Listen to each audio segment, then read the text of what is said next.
I'm Gloria González Fuster. I'm chairing this panel. I'm from LSTS in Brussels. And the only other thing that I want to say, because I'm very, very happy with the composition of this panel, it's a multi-stakeholder conference. We try to bring together many different voices. I think we have a number of voices here in this panel. Some people wanted to come but could not come. In particular, some people from private companies. They are very busy, you know this, so they could not make it today. And there is somebody that I want to mention because they were invited and they did not want to come. And I think it's worthwhile mentioning this. There is a thing in Europe that we have. It's the EIGE, so it's the European Institute for Gender Equality. They are in Vilnius. They are concerned with gender equality. They are paid by us, Europeans, to be concerned. And they said, unfortunately, they have an internal policy that they cannot speak at conferences where participants have to pay a registration fee. So at CPDP, you don't see it now because everybody's sleeping, but we have an average of 1,000 participants, which means if people don't pay a fee, I have to prepare sandwiches for them the whole night. Or you bring a Tupperware or your thermos or whatever, so it's very difficult for us to do a conference without a registration fee. So I don't know, next year when we want to hear what these people at AJ are doing, we will try to find a solution so they can come and we know what they are doing too, because they are really working on cyberbullying and all this stuff. So that was my point for today, but I will just leave the floor to our speakers and on my moderator, which Valerie Steeves from the University of Ottawa. She will moderate this session and we will very quickly already start. With the first speaker, and the first speaker is Rebekah Tromble from Leiden University. I'm not introducing the whole biography, they are online. So please, Rebekah, you have the floor. Thank you. Thank you. I'm going to be talking today with two different hats on. My opening is going to be more focused on a personal experience that I had last summer with online abuse. But the abuse actually stemmed from research work that I will be leading. So let me give you just a bit of the context, set up what the abuse came from. Last spring, Twitter announced that they were going to be prioritizing work or focus on what they were calling healthy conversations on the platform, determining what the extent of healthy versus unhealthy conversations were, and trying to address any problems that they identified, and then as the company was emphasizing and continues to emphasize that outside observers we're finding on the platform. And so they put out a request for proposals last spring, actually asking for teams of academics to submit proposals for research that would develop metrics to actually help them assess from different perspectives, different metrics, what the actual health of conversations is on the platform. And much to my great shock and surprise, but honor, a team that I'm leading is one of the two teams that was selected by Twitter to actually undertake some of this work. And I'm happy at any point to talk more specifically about the work that we'll be doing. But for now, I want to tell you what the reaction was publicly to the announcement of this work. In late July, Twitter went public and said we've selected these two teams. And for context, it's probably important to know that the team that I'm leading is comprised of 4 women and 2 men. The second team is comprised of all men. And immediately after the announcement, I mean literally within a matter of a couple hours, the women and the women alone on my team were targeted systematically for abuse. The announcement dropped in the middle of a news cycle that was fairly bad for Twitter at the moment. There was a lot of political actors who were accusing Twitter of silencing voices on the platform.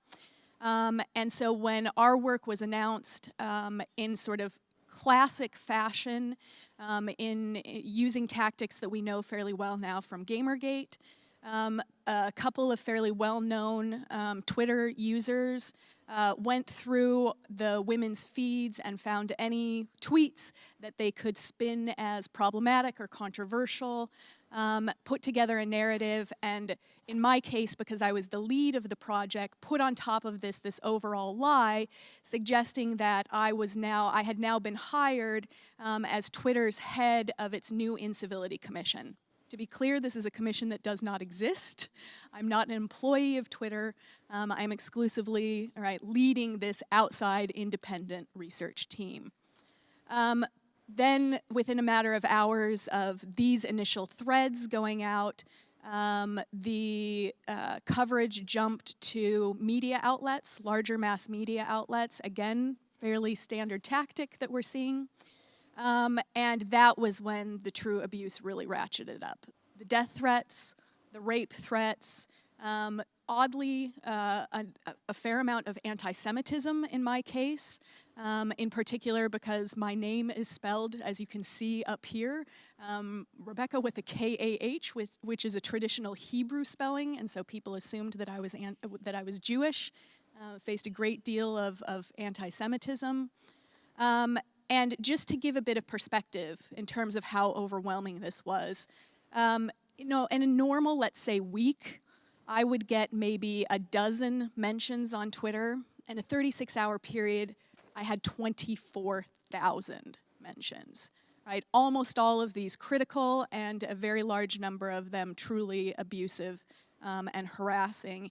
And of course, this wasn't just operating on Twitter, it had jumped beyond Twitter, and the comments that we were seeing on the news reports that were out there, the kind of dark recesses of the internet, the threads that were developing were really, really, really horrific.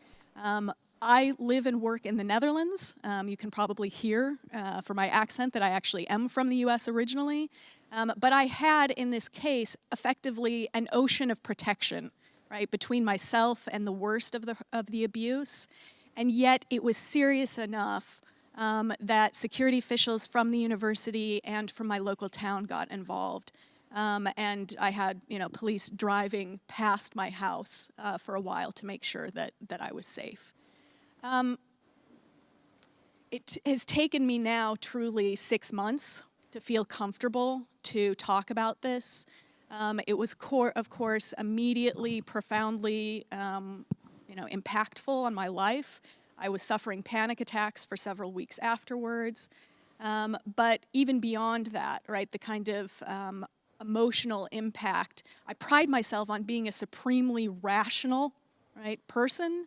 And yet this hit me on such a deep level that truly for months afterwards, I really struggled to come to terms with this. And it's really only in the last truly several weeks that I've started to feel more comfortable being able to talk about this publicly. One of the things that I want to sort of stress in all of this is that I was, right, though this was so horrible for me personally, I was, in essence, one of the lucky ones in this situation. I, have lots of resources at my disposal to deal with this. I research exactly these type of phenomenon, and so I knew what was going on, even though, right, I couldn't fully intellectualize it. I had connections that I could go to in the larger data privacy and protection community and reached out to within a few hours to help me make sure that my online presence and my data were as secure as possible.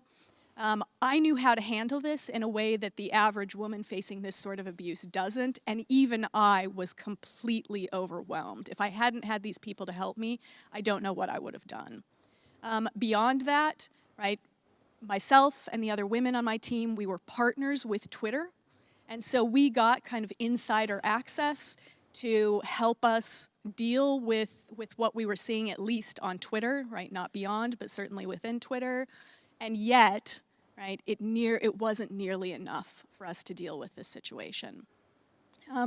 One other quick thing that I want to stress in talking about this is, though it's taken me some time to realize this, to recognize this, one of the things that I think is important to stress is that I now really recognize that this wasn't about me, right? It wasn't about Rebekah Tromble. It had nothing to do with me personally, although the abuse, the harassment was very personalized, right? It absolutely came at me at a personal level, but it wasn't ultimately about me. It was about what I represent as a woman, as an outspoken woman. I'm a political scientist, I'm a political communications scholar. I believe in the power of political expression, and that was reflected, right, in the tweets that were turned against me and other members of my team. But it also speaks to the way that these tactics are used, both for profit, through monetary profit, and for political gain. The narrative that you have these, right, elite academics who come from the outside and have a particular political perspective, and so clearly they've been brought in to silence others, helps drive outrage. Outrage brings profit, outrage brings political mobilization. And in a way, I can actually understand and perhaps, right, potentially even forgive those individuals, right, who are essentially buying into that larger outrage narrative and become part of the larger campaign of abuse and harassment. What I can't forgive, right, are those who I truly believe know full well what they're generating, what they're coordinating in the conspiracy theories that they're driving, in the purposeful effort to generate outrage in order to, in many cases, truly line their own pockets while simultaneously mobilizing particular political groups.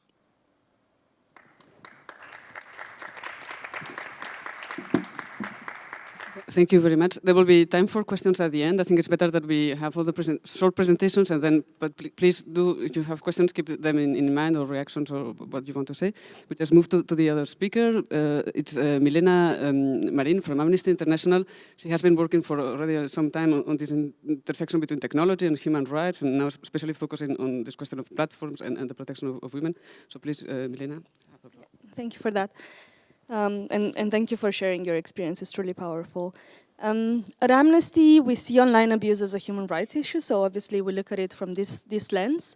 And what we've seen from talking to women for a long time that face online abuse is that abuse is silencing.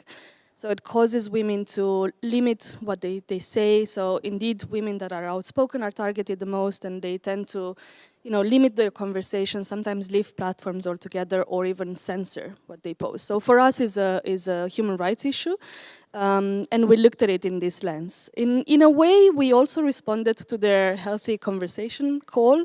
We've been doing research on Twitter for a long time, but we wanted to look at the true scale of abuse online. So we have a lot of anecdotal experiences from lots of women around the world that have been spoken about online abuse.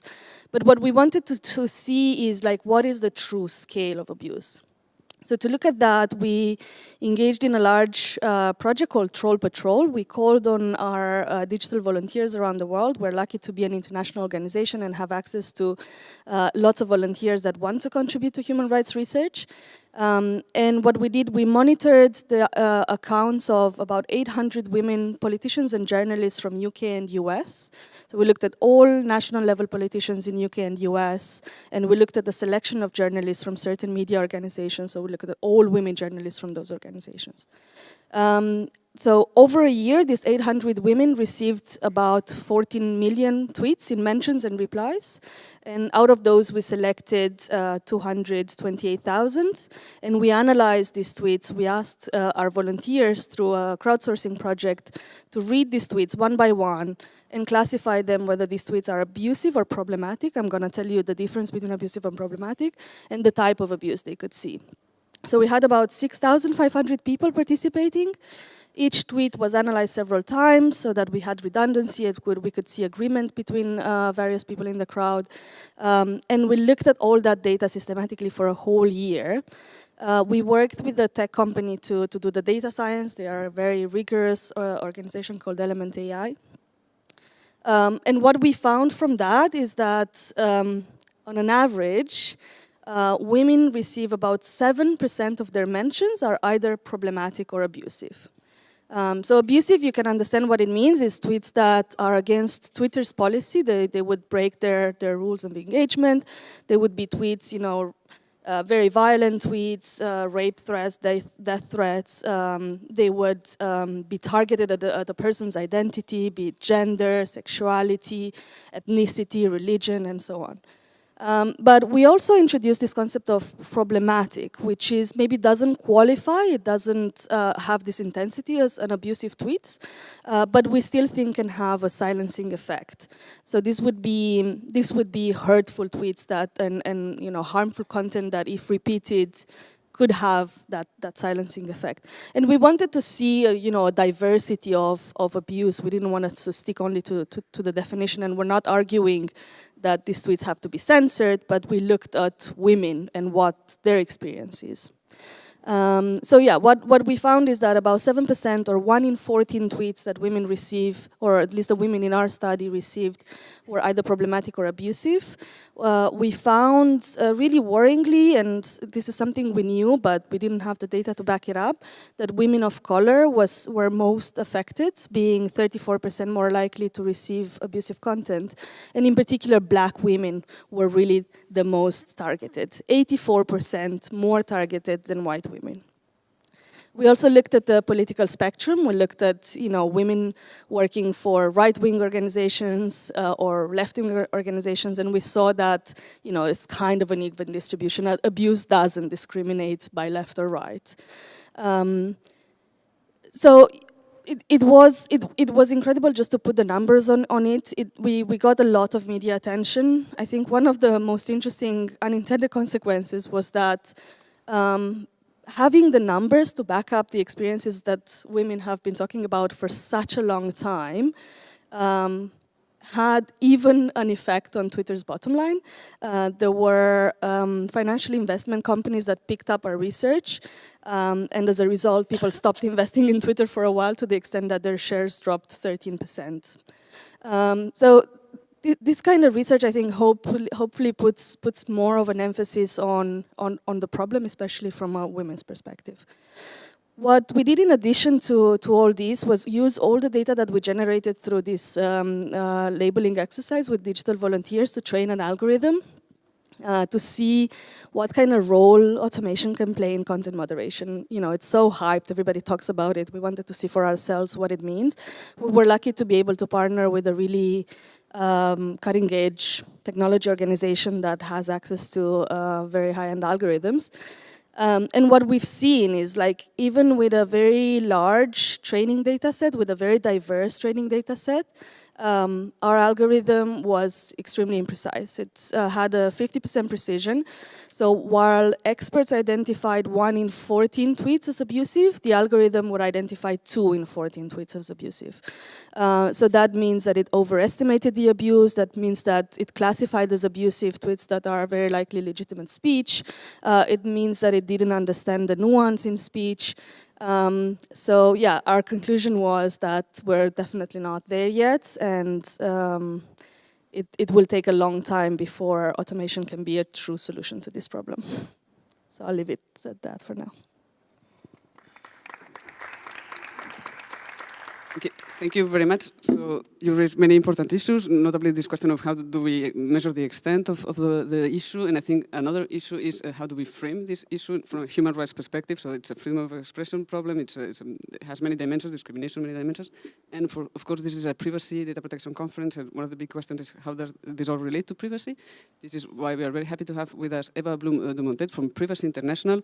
She has been working on this idea, how can we now think today about privacy also from a woman's perspective. Please have the floor. Thank you. So over the past year, Privacy International, we've been working on this question of the intersection of gender rights and the right to privacy. And essentially, you know, we try to cover the sort of like very wide range of issues. We look at the social, cultural, legal implication of privacy and what it meant for women and gender diverse people. And you know, we dived into feminist critical theory to see what was said about privacy. But obviously, for the purpose of the few minutes I have today, I will focus on online gender-based violence. And actually, to be fair, the question of online gender-based violence was sort of the starting point of this research. Because I was originally contacted by a woman from La Fondation des Femmes, the Women Foundation, which is a feminist organization in France. And essentially, she was working with a group of public figures, feminist activists, sort of quite high-profile feminist activists who had to close down their Twitter accounts because they had been targeted by mass amounts, like large campaign of trolls online who were harassing them. And what they saw as the issue is the question of anonymity and the fact that those trolls who were harassing them were essentially anonymous accounts, and their perceived solution to the problem was that we needed to end anonymity on social media. And so she contacted me and she told me that she's struggling to work with privacy groups and digital rights groups because she felt that we were getting in the way of women being able to express themselves safely online. And so this was kind of the starting point of my question, was that is the right to privacy actually failing women? And to be fair, looking at the discourse in the UK and across Europe, actually, that kind of narrative was seemed to be quite dominant. In the UK, we have a few female MP members of Parliament who have been targeted also by campaigns of trolls who are harassing them online. And the immediate response, their demand has been, can we end anonymity online to try and end this problem this way? And I saw in Germany there seem to have been sort of similar debates. So that was kind of, that was, as I said, the starting point for some of my research. But then I sort of took a step back and from the debate that was happening in Europe, and I conducted quite a lot of interviews with organizations across the world in Asia, in Latin America, in North Africa, Sub-Saharan Africa, in the Middle East, to kind of try and see their perspective. So I was engaging both with digital rights group, but also feminist organization. I'm really pleased to see Ingrid in the room because obviously Digital Rights Foundation was one of a big partner on this project. And I was keen to hear what the perspective was on the issue. And sort of one of the things that started emerging for me, which I found quite interesting, was actually a new way of thinking about this problem as actually a question of privacy, and sort of noticing how at the core of online gender-based violence, there was a violation of privacy. And so if we look at the way online gender-based violence manifests itself, when we think about issues like non-consensual image sharing or doxing, we have very obvious violations of privacy. With harassment, I guess it's not necessarily as obvious, but actually, hearing Rebekah's stories as well, and this idea that, like, very quickly, it's like, we know where you live. That kind of discourse. You realize that also in many forms of harassment, there is this idea that, if we go back to the origin of what the right to privacy was, the right to be left alone. And essentially, harassment is about creating a space, be it online or in real life, where you're not left alone anymore. You have 24,000 notifications. You can't be left alone anymore. And obviously, one of the questions was discussed was anonymity, and I was quite keen on hearing the perspective of other organizations on this debate around, is anonymity essentially the real problem? And actually, the discourse there was very different, because for a lot of organizations, for example, that were also working on LGBT rights in countries where homosexuality is criminalized, the immediate response was no. Anonymity is a life savior for us. I was talking with trans activists who talked about how before transitioning, actually being able to have haven't expressed their real identity online before they even transition in real life, what had been absolutely, necessary for them. And their fear that real name policies on social media was getting in the way of being able to explore their identity. But actually, even without going to countries where forms of expression are necessarily criminalized, even in the UK where I live, for example, civil servants are not supposed to be expressing their opinions publicly. So being able to have anonymous accounts is their only way to express themselves. A lot of people working in the private sectors actually would face similar restrictions. So again, anonymity is the condition for them to be able to express themselves. But also, interestingly, I realized from speaking with some groups that for a lot of victims of both online gender-based violence, but also domestic violence, anonymity was a way to protect themselves, a way to escape the abuse they were facing. So quite a lot of groups were quite adamant that anonymity was actually something that needed to be protected. And I should stress that I do not want to dismiss the concern of women who have been targeted by anonymous trolling, and this is obviously an issue that needs to be addressed. We're not here to solve this issue today, but those concerns are absolutely real and shouldn't be dismissed. I just don't think ending anonymity is the right solution and the right way of going about solving this problem. The other aspect that I would like to mention as well is the question of what some scholars have called like performative trolling, that actually for some harassers, they actually want their name on it.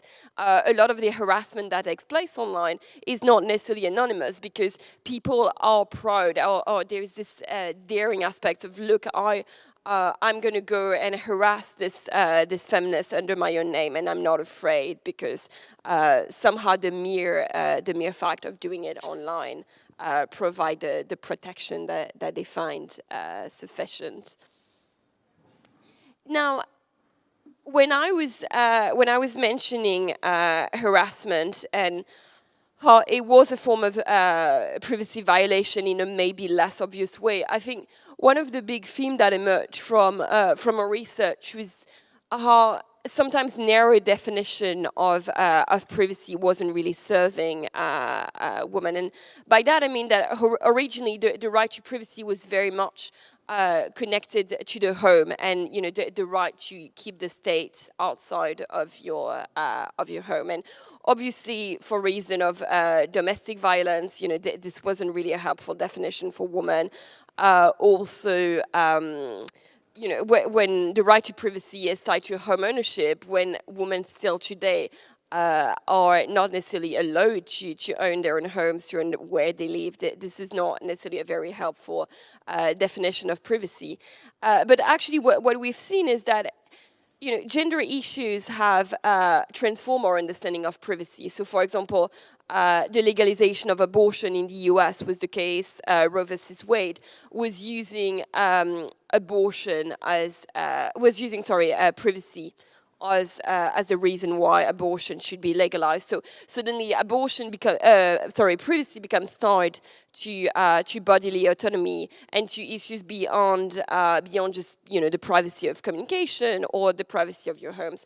And so I will just end on this because I think what's interesting is that we live in an era of like smart cities, Internet of Things, where the dichotomy between offline and online is completely changing. Our understanding of privacy will have to change and will have to evolve. And this is just to end on research that Privacy International has been partnering with UCL, University College London, on how Internet of Things devices could be used in cases of gender-based violence. And I think we need new definitions of privacy, and I'm hoping that actually gender issues will help us shape this debate.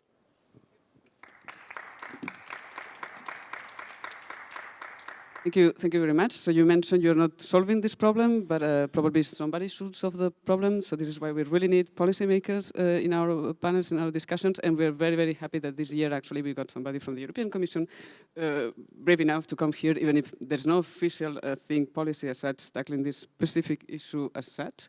But very happy that somebody from DigiJust, from the European Commission, Ingrid, Bellander, Todino, accepted the invitation to come here and engage in the discussion. So looking forward to hearing you. Thank you. Thank you. I work in the Gender Equality Unit on violence against women. And we look at violence against women as a range of types of violence, including cyber violence. As you know, that the online abuse can take many forms, and many of those forms are illegal under national law. And it's quite interesting when you see that people who can do whatever they want online, they wouldn't do it in the physical world. So we have really a problem here where do you draw the line, and how do you go after people who, as you say, abuse people online. They can do whatever they want. They can commit easily a crime without even maybe thinking about it or not caring about it. You don't need to face your target. You don't need to see the consequences of your actions. And even if the victim supports the offense, it's very difficult for the police to investigate and get a prosecution. So in most cases, it's total impunity. And the behavior just continues, and the online content keeps on popping up for the victim, and the suffering continues. So it's something that we have to really look at. We know in recent surveys on violence against women in Europe, 1 in 3 of women have been victim of some form of violence through their adult life, and 1 in 10 women have experienced some form of cyber violence since the age of 15. And we also know that young women are more at risk of cyber stalking and harassment than older women. So some experts say that we shouldn't make the distinction between online and offline violence. Online violence is a continuum of offline violence, so to speak. Domestic violence victim has often also been abused online by the partner. And that is especially not ending when the relationship ends. So, as with any form of violence, cyber violence can manifest as sexual violence, psychological violence, economic violence. The victims have consequences in their job because of some content that's online about them. Physical violence, they have physical consequences, also performing acts online that they are forced to do, or even committing suicide. We have many cases of that hearing in the news recently. So I think that it's important to remember that many of these forms of online abuse are illegal in the national law. So even if member states of the European Union has not specifically legislated about this, it is in many cases illegal under the general criminal codes. So criminal investigations and prosecutions shouldn't need to be waiting for specific legislation. So that is something that, in theory, is the case. We all know that it's difficult to investigate these crimes. So I think that is, although the argument would be, some say that it's a continuum, it wouldn't be a distinction between online and offline violence. I personally think that we need to look at this specifically. There are many forms of violence that are specific for online, and we need to address this phenomenon better through policy and law. And most countries are struggling, and they're just starting to recognize the differences of as I mentioned, the differences between these types of violence. And they're starting to address them in domestic law, and the EU is no exception to that. So what are we doing at the EU level on combating online abuse, harassment, and other forms of violence? As you probably know, there's no specific legal instrument right now on addressing online violence and abuse against women at the European level.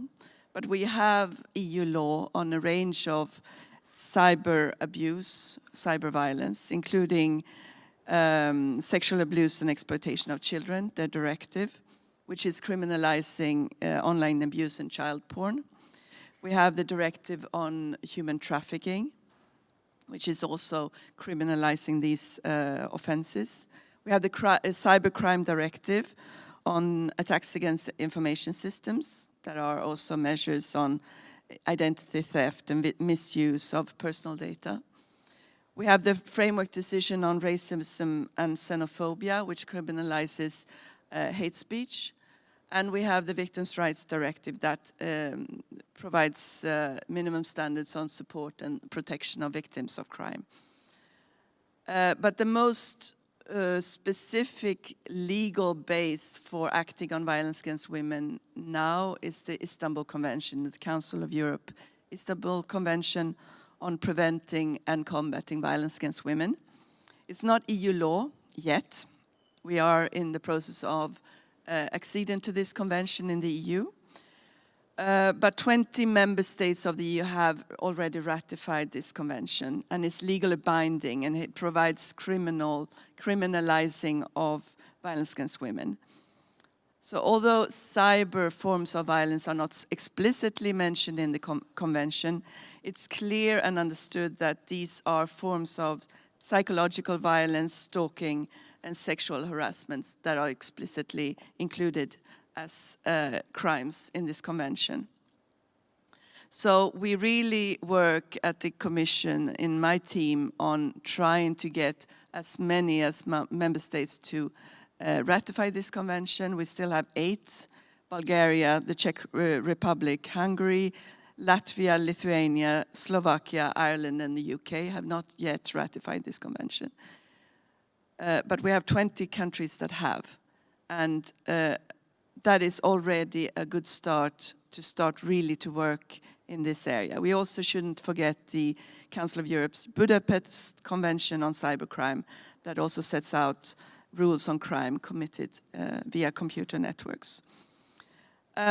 So there is some legislation in place.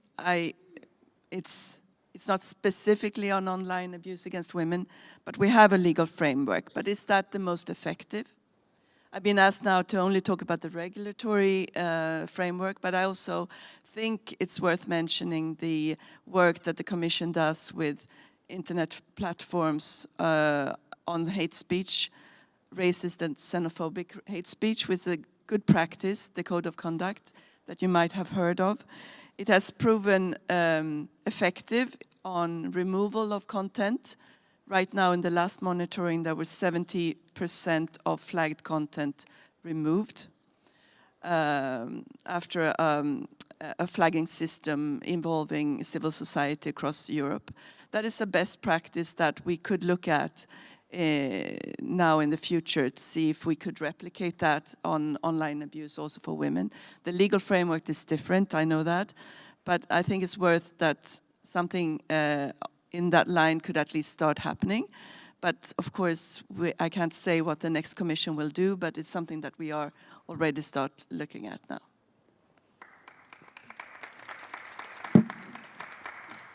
Thank you very much. And yes, Valerie, it's your turn. Hi, is this on? Great.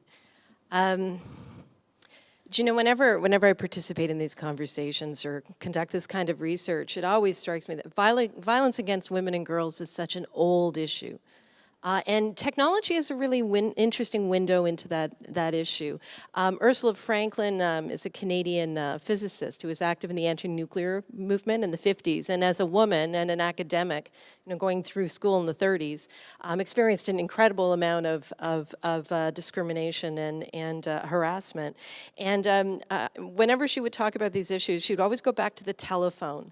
That when the telephone, which I just take as such a for granted technology, first came out, the big debate was whether women should be allowed to use it. Because if they could communicate with men outside the home, that they would commit adultery, and they needed to be controlled. And so technology is a really interesting window because it gives us an opportunity to look at how gender is disciplined within our social organization and our legal organizations. So Rebekah, I want to start by thanking you because I think it's absolutely essential that we focus on the lived experience of these forms of harassment. I think if we fail to do that, then our conversations can be really ungrounded. So I was hoping you would start by talking a bit about this interface between violence against women and technology. You know, what is it about platform responses that were helpful? How does a platform bear any responsibility in this issue? Well, you know, I think that one of the trickiest issues when dealing with online harassment and abuse actually goes back to something that you said, you know, essentially at the very beginning, right, of your presentation, that these tactics are being used to silence, right, and they have the silencing effect. And so I don't think platforms have done a good job yet of wrestling with the contradiction. You know, Facebook and Twitter and so many of these other social media platforms are prioritizing, are forwarding, front-ending, essentially, free speech, right, as one of their top priorities. And they don't want to be censors, and they don't want to silence people on the platforms. But the other side of that double-edged sword, the other edge, is that those exact same principles can be turned against voices on the platform to have the exact type of censoring, silencing effect that, you know, that the platforms themselves say they don't want to be responsible for, you know, taking charge of. And in this case, you know, I don't think that there's any sort of easy solution. We're not going to solve the problems here today, but I think that one of the first steps is for advocates to push for a more robust dialogue about the two sides, right, of this kind of free speech coin.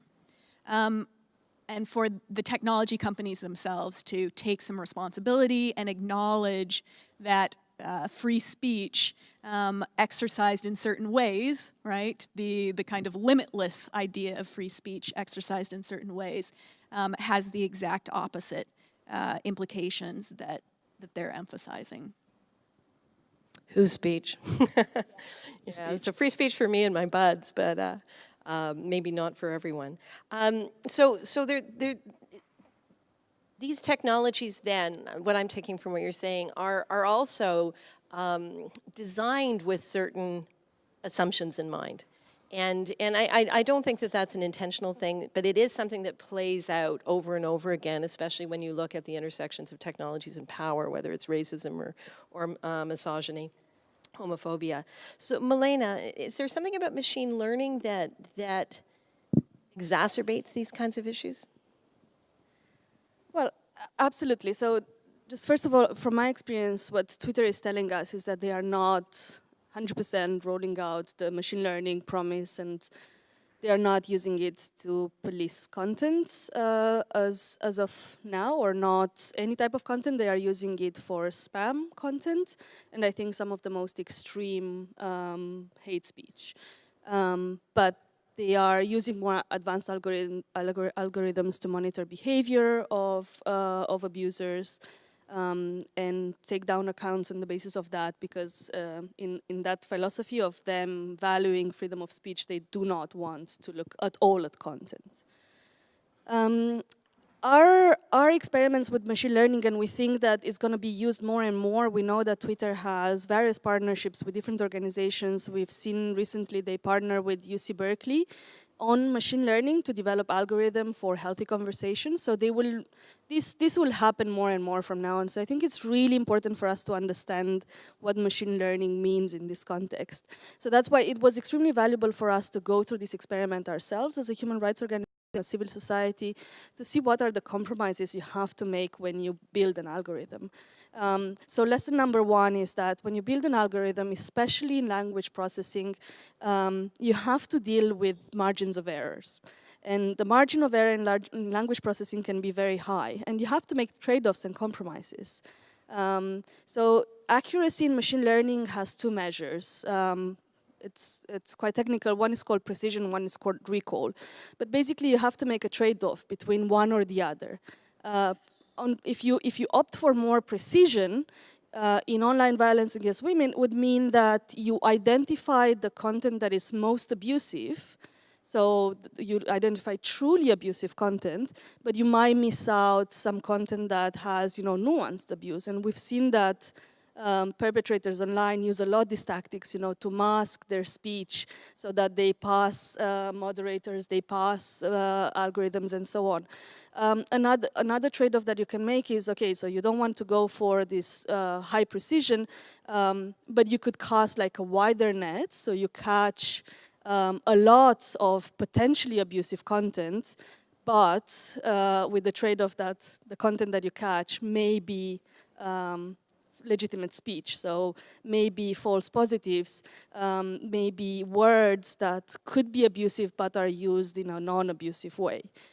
So language is really subtle, is really human, is very imprecise, and I think we're at the point where algorithms are not very helpful.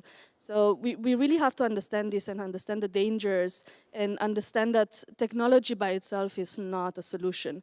The Silicon Valley mindset is that technology can solve any problem. And I think that's such a fallacy, and we have to understand that this is such a complex issue that requires complex actors and a variety of actors. So I appreciate this panel is so interdisciplinary, because that's what we need. We need wide societal conversations, and we don't need just technology. Thanks for that. Ingrid, I have a question for you, actually, and I'm not sure if it's a fair one. Oh, good, lucky you. One of the things we hear when we talk to kids about these issues, so I do a lot of qualitative work, especially around gender, and, is that they say, actually, these technologies make it easier for them, not harder, in the sense that when somebody does something outrageous, they can get a screen capture of it. And they can take it to a school principal, they can take it to their parents if they want to, and they can say, this is what's going on. So there's sort of this trope out there that these technologies make it hard for people because they can never get away from it.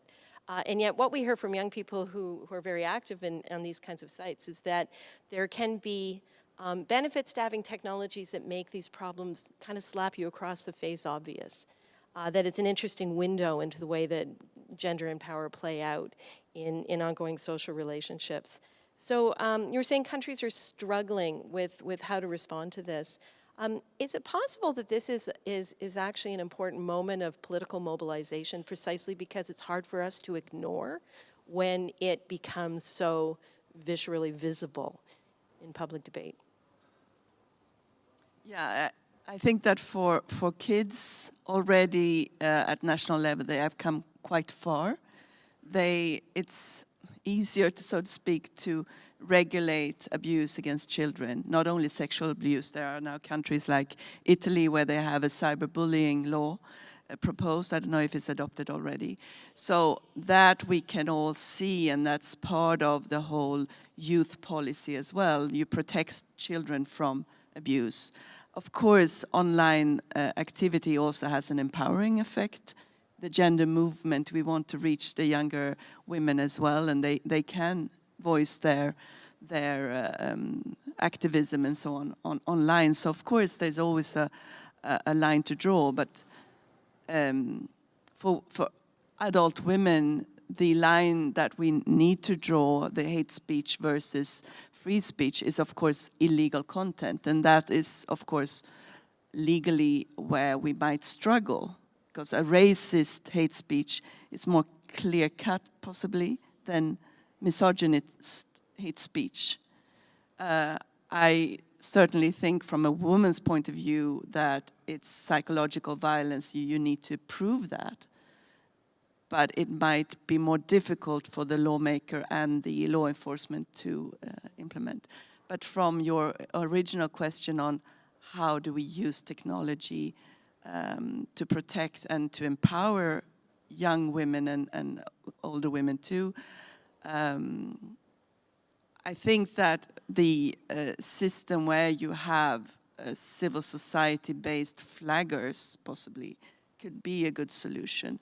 I don't know what the panelists think about that. If machines can't do it, can we get activists and supported civil society organizations to help out? Not to censor the internet, but to flag cases where you have clear doubts about the content. Well, I did an analysis of community regulations on social media. It was on sites that kids tend to hang out on.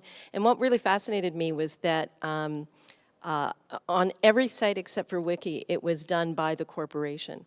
But Wikipedia has a mechanism where it relies on people within the community to help resolve conflict. And it's a very human-focused response. And which leads me to a question I have for you, Eva.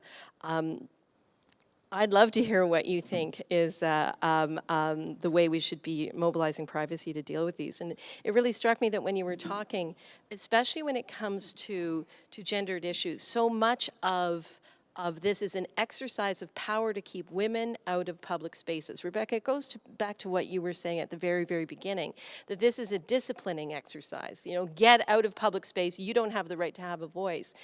Is there a way that we could conceptualize privacy that helps us navigate that movement from private to public spaces and acknowledge that this is actually exactly a nexus where equality issues play out because power is exercised there?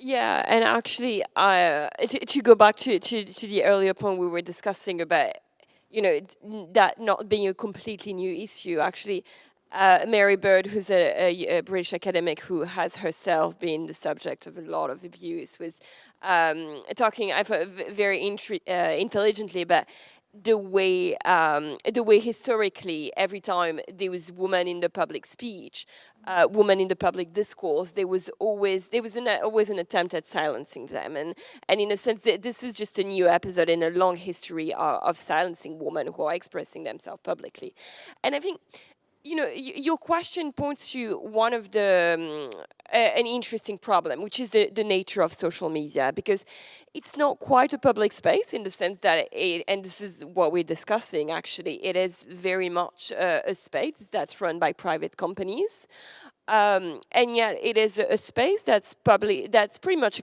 publicly accessible to all, and you know, it raises questions around, you know, what we call social media intelligence as well. Like, what does it mean, for example, for the police to be navigating those websites when you have public access to all the content that a person is going to post?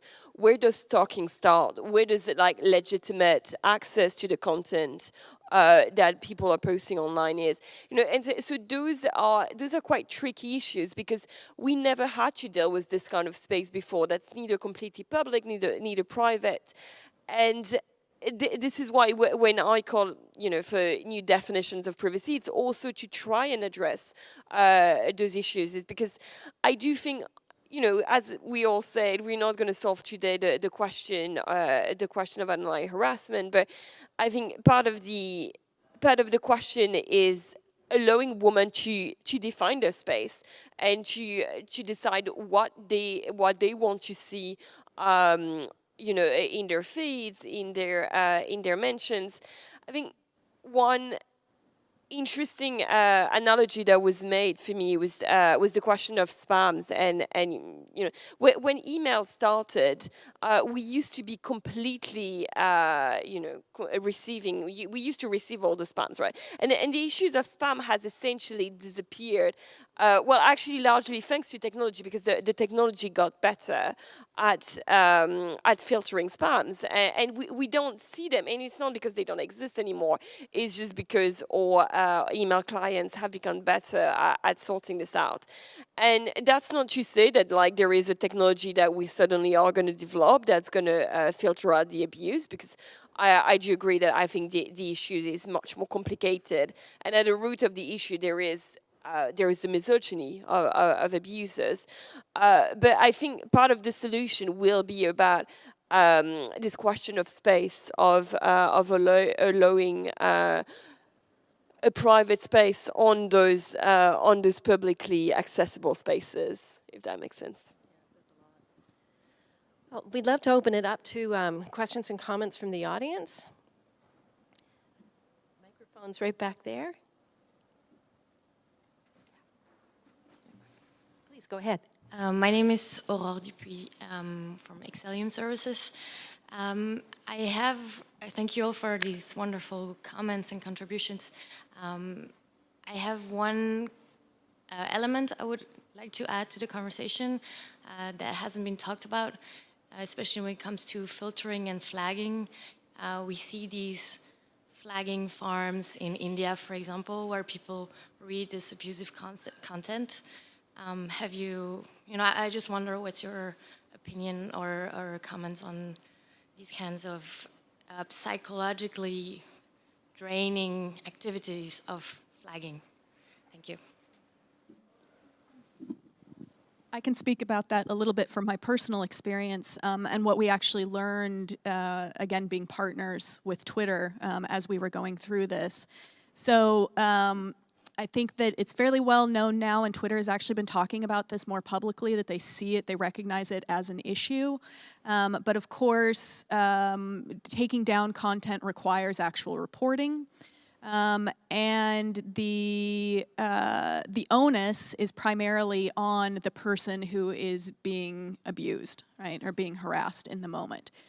Twitter treats firsthand reports by a different standard than bystander accounts.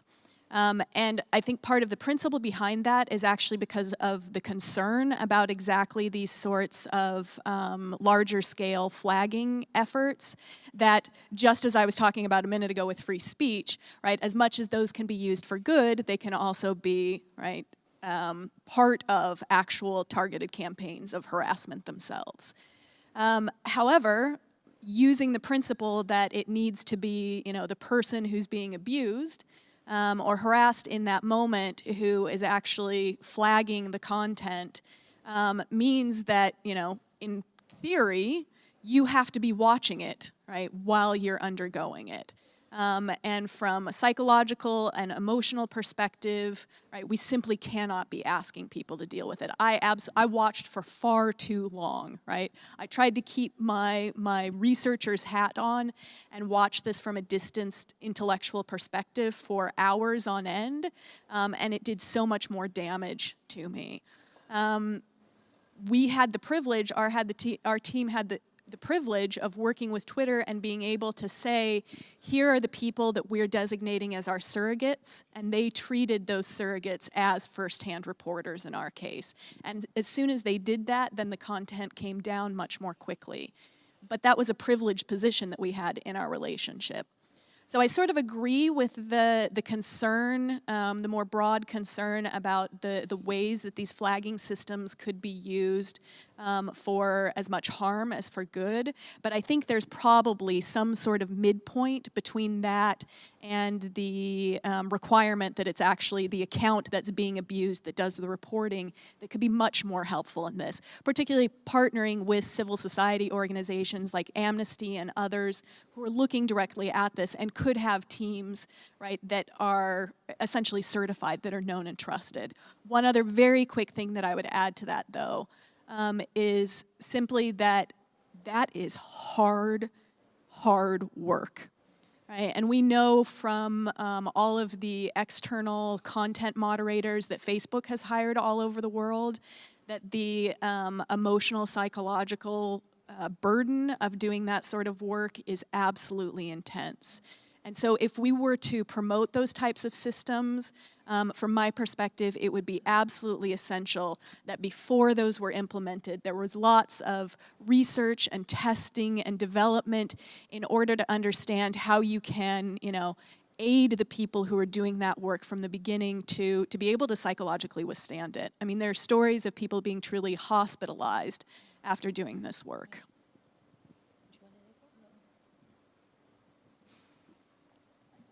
Hi there. Oh, sorry. My name is Aviva from Tilburg University, and thank you for this brilliant panel and tackling all the connected issues as well, like, you know, the interplay between privacy and freedom of expression. I have a question about a recent initiative by the Dutch police who have been trialing. They're going around to classrooms of primary schools, like the last 2 classes, advising girls not to share not just their pictures or nude pictures or semi-nude pictures, but also sexual texting. And I thought this was highly worrying, and then I asked my students about it, and they were like, well, they sort of didn't know how to react, because they're like, okay, if the reality is, because the reason for the police to do this, they said, is, well, of course you should have this right, but we simply can't protect you and we're understaffed and we don't know how to deal with this. And then my students were like, you know, completely torn between allowing the police to give realistic advice. We cannot protect you, so yes, we should advise you how you can protect yourself. And the other half of the students who were like, well, this is, you know, outrageous. And I was wondering if any of you have made a connection to the police, because indeed a lot of this is simply illegal. Have you looked into that? So first of all, I would strongly recommend everyone take a look at the work of a Brazilian organization called Coding Rights has done, called Safer Nudes. I think this is properly outrageous. It's also just very, it fails to understand how teenagers work, how sexuality works.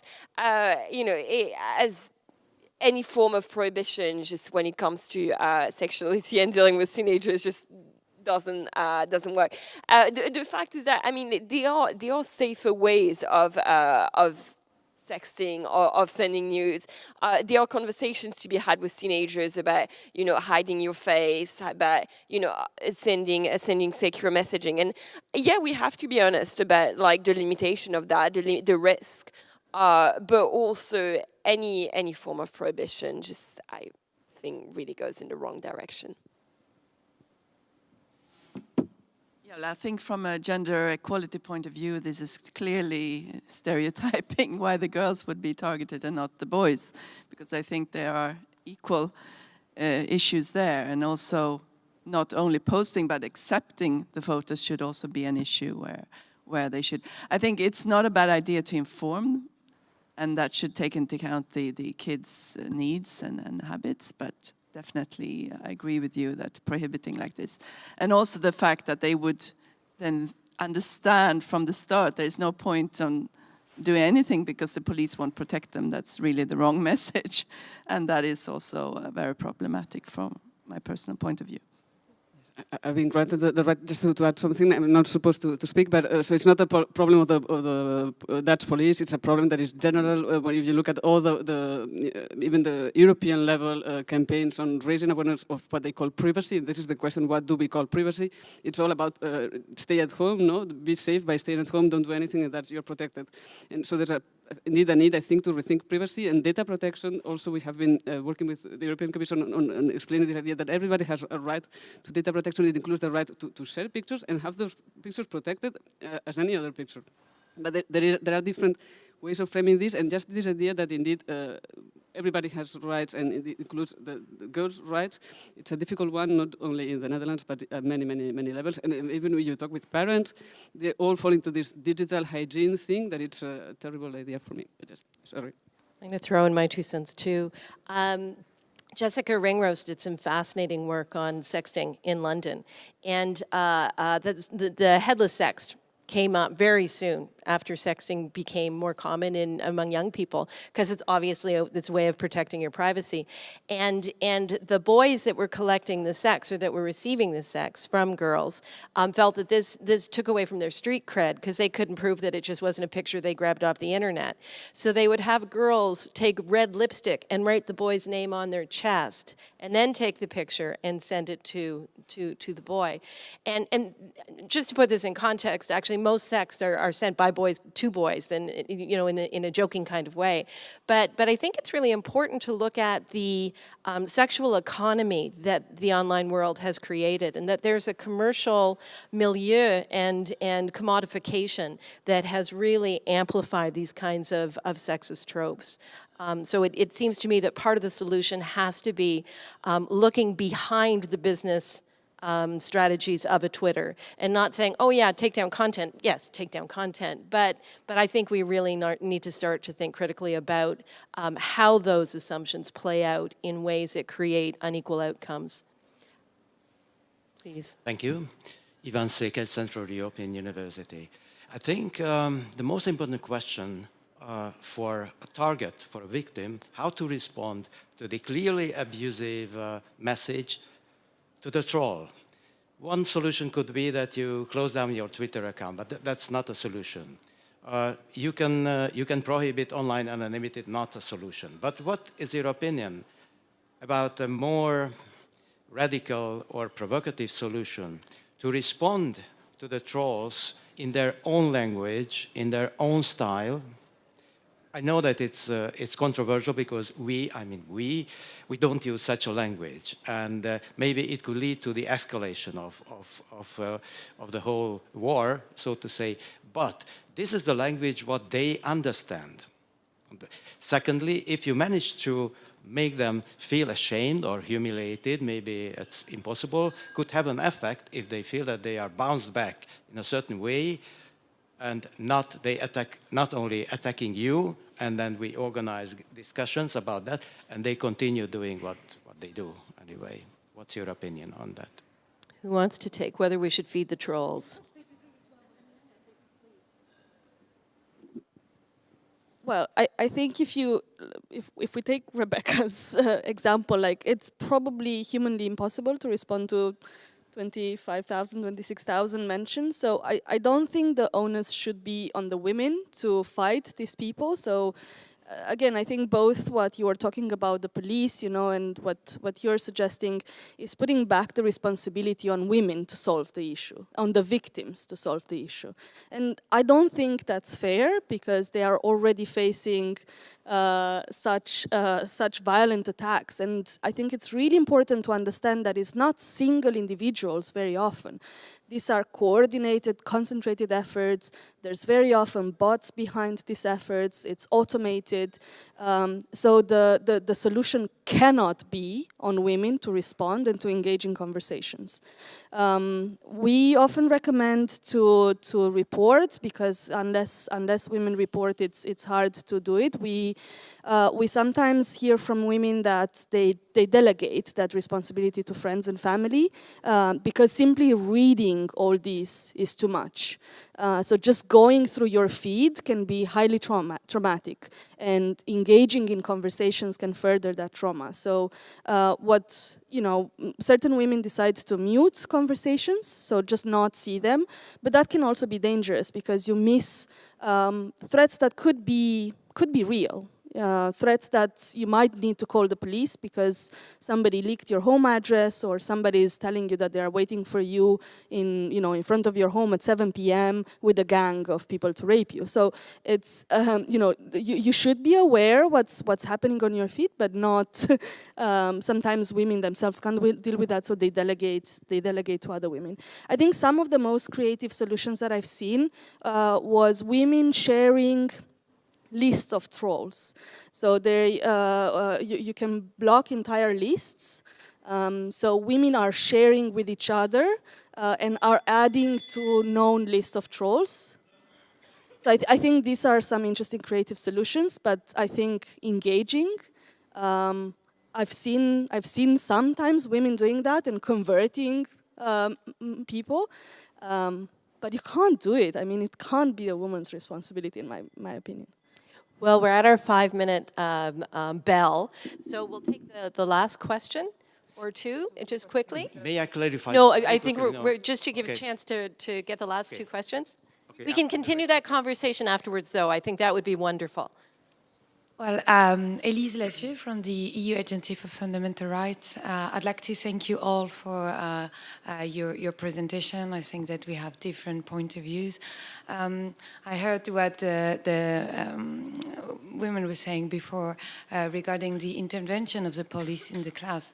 And what really struck me was the fact that it was an advice directed at women not to do something and not at potential abusers.